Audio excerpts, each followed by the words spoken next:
Being back home from college has not been all peaches and cream. Perhaps the hardest part about it was coming to terms with how much my life has changed since I last set foot in this chair. I've done a lot in my past year at FAMU, but when I sit back in this room, it's just like, damn, I'm back at square zero.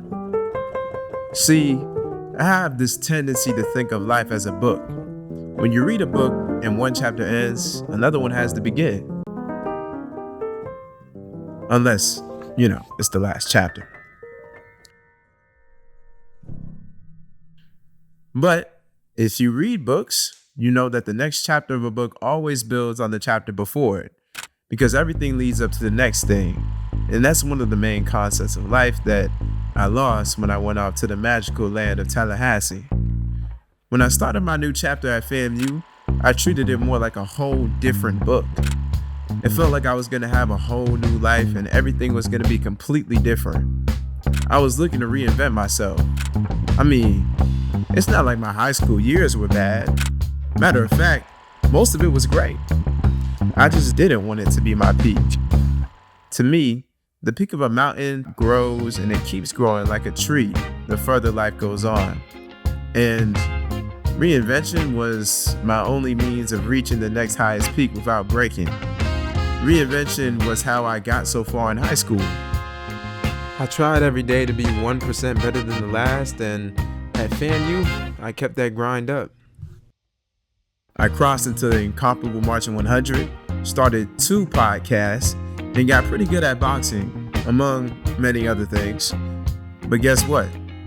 Now I'm back at the same chair that I sat in when I was just 8 years old, playing Asphalt Airborne on my laptop.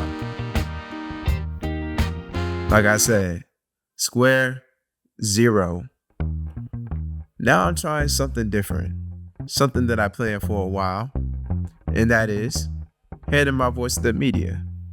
Emphasis on the my.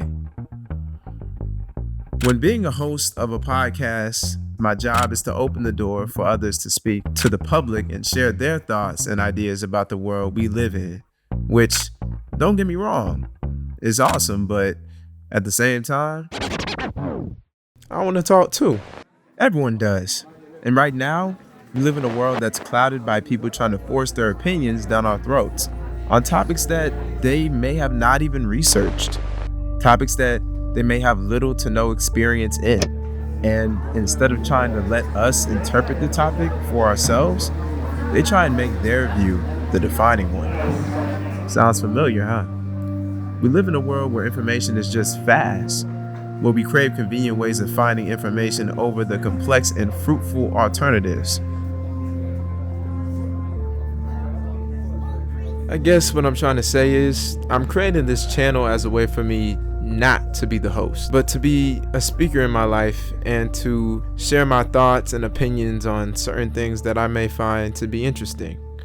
So, thank you for joining me on the ride.